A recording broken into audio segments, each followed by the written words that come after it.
네, 안녕하십니까. 지금부터 제95회 동반성장 포럼을 시작하겠습니다. 저는 오늘 진행을 맡은 동반성장연구소 상임이사 허윤석입니다. 네, 반갑습니다. 최근 전 세계적으로 기업 경영의 최대 화두가 무엇이냐 이렇게 묻는다면 아마도 그것은 ESG 경영이 아닐까 싶습니다. 이렇게 ESG 경영이 전 세계적으로 큰 관심을 받게 된 이유는 기업이 환경을 보호하고 또 사회적 가치를 중요시하길 뿐만이 아니라 투명하고 윤리적인 지배구조 개선을 실천해야만 또 지속성장이 가능한 기업이 될 수 있기 때문이 아닐까 이렇게 생각을 합니다. 그래서 오늘은 과학기술과 지속가능발전협력의 미래라는 주제로 카이스트 과학기술 정책대학원의 박경렬 교수님께서 강연을 준비해 주셨습니다. 제가 올라오기 전에 교수님의 교육적인 백그라운드를 잠깐 봤는데요. 교수님께서 자연과학과 또 사회과학의 영역과 또 경계를 넘나드시면서 공부를 해오셨기 때문에 아마도 요즘 같은 융합의 시대에 우리 오늘 준비한 주제를 가장 잘 설명해 줄 수 있는 그런 분이 아니실까 이런 생각도 해봤습니다. 그럼 오늘 이 시간을 통해서 한국의 ESG와 SDG에 대해서 논의하고 그에 따른 과학기술 발전의 가능성과 또 정책적 대안들을 함께 고민하는 시간이 되셨으면 좋겠습니다. 그럼 오늘 말씀을 듣기 전에요. 저희 동반성장연구소 정은찬 이사장님께서 나오셔서 인사 말씀해 주시겠습니다. 나오실 때 큰 박수로 맞으시기 바랍니다. 정은찬 이사장님께서.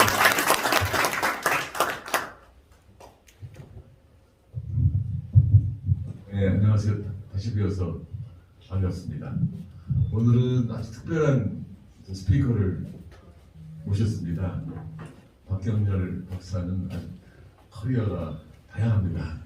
잘 아시다시피 전 서울대학교에서 화공과하고 외교과하고 복수 전공을 했죠. 그리고 유학 가서 미국 가서는 하버드 케네디 스쿨에서 공부하고 또 영국 가서는 LSE라고 런던 스쿨 오브 에코노믹스에서 공부했죠.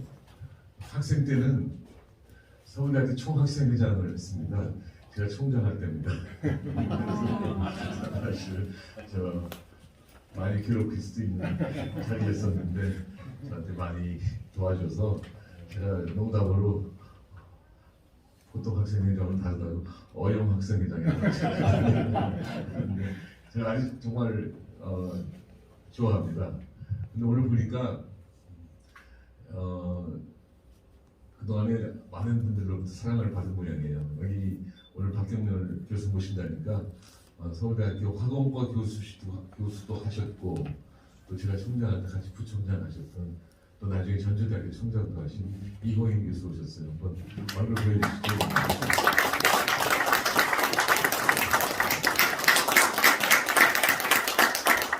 뿐만 아니라 카이스트 교수가 그런지 카이스트 부총장 하시던 유진 박사도 저기 와 계시네요.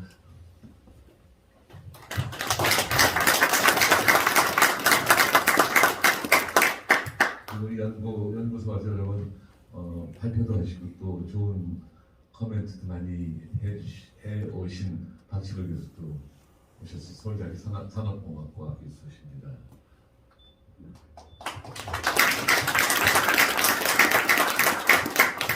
또 독특한 분 계셨는데 금방 안 보입니다. 우선 이용일 의원님 오랜만에 오셨는데 한번 얼굴 보여주시죠.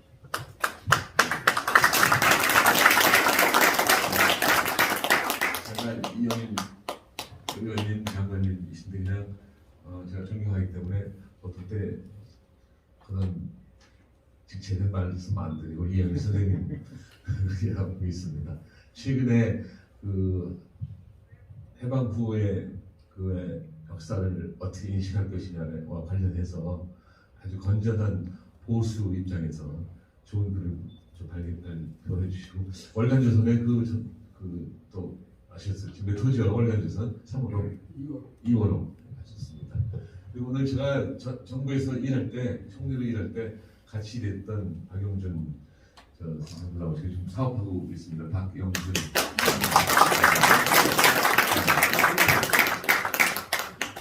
당시에는 이명박 대통령의 사랑을 하도 많이 받아서 왕창하더라고 그랬는데 살펴보면 아직 거리가 멀어요. 그리고 처음부터 끝까지 우리 연구소 지금 95회인데 아마 개근이 있었을 거예요. 개근 아니면 94번 나오신 분들이 계신데 한국재능기부협회의 최세규 이사장님하고 또 일행구죠. 일어나시죠.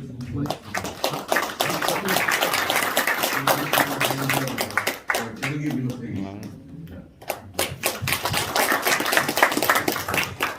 참고로 저는 한국재능기부협회 뭐더라? 저희도 타이틀이 하도 많아져서 명예이사장 맞죠? 예, 맞습니다. 네, 타이틀이 맞습니다. 우리도 또 더 소개드릴 분만이 있습니다만 이따 또 더 하기로 하겠습니다.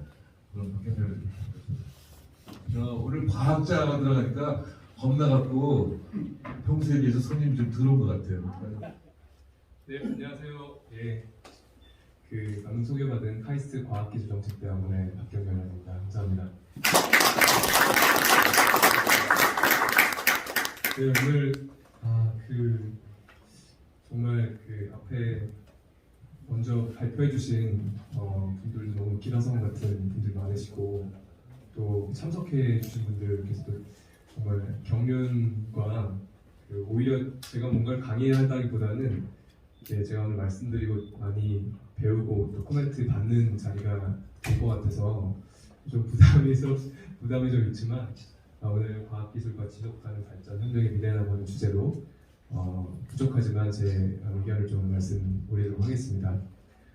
앞서 우리 정 선생님께서 소개를 너무 과찬 해주셔갖고 2003년 딱 20년 전이었습니다. 제가 2002년 12월부터 1년간 46대 중학생회장을 했었었는데요.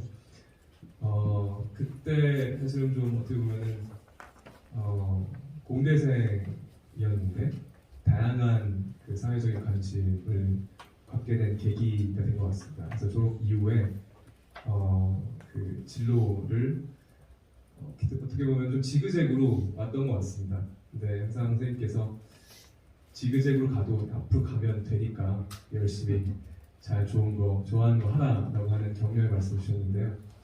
선생님께서도 굉장히 너그럽게 말씀해 주셨지만 저희가 사실 95년 전 대통령님들 사면 문제로 동맹교업을 서울대에서 95년에 있었는데 되게 오래간만에 이라크 전쟁 파병 문제 때문에 동맹교업도 하고 또 선생님 너그럽게 말씀해 주셨지만 저희가 감사도 청구하고 그래갖고 사실은 이렇게 농담으로 어용이라고 말씀해 주시지만 지나고 나서 보니 그렇게 학생 분들 대표하는 입장에서 있다 보니까 굉장히 어떤 면에서는 많이 이렇게 주장도 하고 강하게 하고 그랬는데 그때마다 항상 너그럽게 또 격려해 주시고 그런 사랑이 사실은 지난 20년 동안 저를 계속 성장해 온 그런 미끄럼이 된 것 같아서 다시 한번 이 자리를 빌어서 정 선생님께 또 감사 말씀드리고 또 이호희 부총장님께서도 항상 격려의 말씀을 해주셨고 따뜻한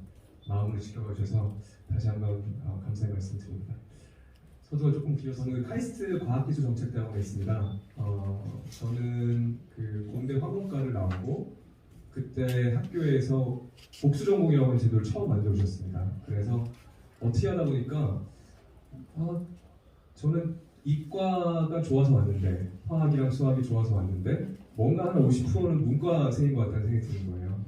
근데 이제 그런 것들을 해 나갈 수 있는 학교 안에서 어떤 그런 것들이 없더라고요. 근데 다행히도 복수전공 제도가 시작이 됐는데 이미 제가 그 전에 외교학과 행정학과의 수업을 많이 들었습니다. 그래서 전공이 생기고 난 다음에 사실은 공부도 좀 잘 못했고 학점도 안 좋은데 아마 되게 특이해서 아마 외교학과에서 뽑아주신 것 같아요. 그래서 2명 비사회대, 비문과 계열로 처음 이제 사회과학대학 복수전공을 하는 학생이 됐습니다. 근데 사실은 실상은 이렇게 융합하지만 여전히 좀 정체성의 혼란도 느끼고 있고 둘 다 많이 부족하구나 하는 생각을 갖고 있는데요. 하나 그래도 좀 좋은 점은 저같이 이렇게 정체성의 혼란을 겪고 있는 학생들이 많이 저에게 찾아옵니다.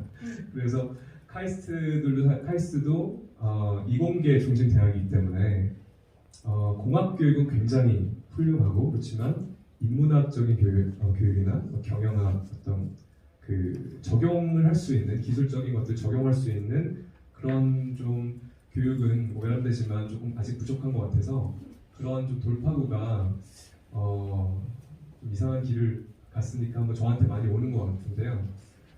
그럼에도 불구하고 지난 20년 동안 뭐 융합이든 여러 가지 다양한 우리 사회의 어떤 진보가 있음에도 불구하고 교육적인 부분에 있어서 학생들의 어떤 그 다양한 선택지를 줄 수 있는 그런 교육들이 많이 부족하다는 생각이 들어서 20년 전에 저희 고민하고 좀 많이 달라지지 않았구나 하는 생각을 되게 많이 합니다. 그래서 많이 책임감도 갖고 있습니다. 그래서 사실은 그 이전에 오셨던 그 분들에 비해서 사실 저는 좀 많이 모르시기 때문에 그 간단하게 제 소개를 겸하고 또 특히 이제 글로벌 발전, 그러니까 다 같이 전 세계가 한국 사회를 넘어서 국가의 단위를 넘어서 어떻게 하면 동반 성장을 할 수 있을까에 대한 논의 그리고 많이 잘 아시겠지만 2015년에 유엔에서 지속가능 발전 목표라고 하는 17개의 계획을 세웠습니다.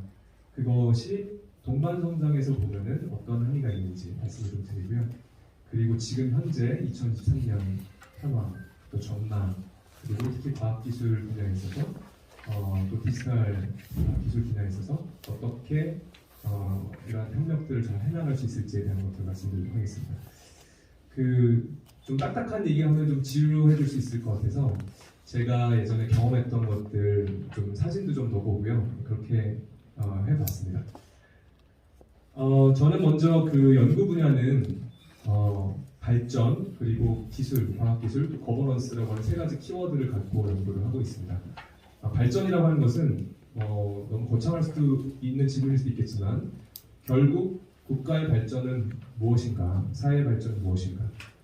예전에는 경제 성장에만 초점을 맞췄다면 경제 성장은 그 더 큰 미래로 나아가는 여러 가지 사회나 교육이나 보건이나 여러 가지 그런 다른 인간 발전의 하나의 수단으로 생각을 하게 되는 여러 가지 이제 역사적인 전환의 과정들이 있었습니다. 그래서 그런 발전은 우리가 어떻게 정의해야 되는지, 그리고 과학기술이 사실은 경제 성장에 굉장히 큰 역할을 해왔는데요.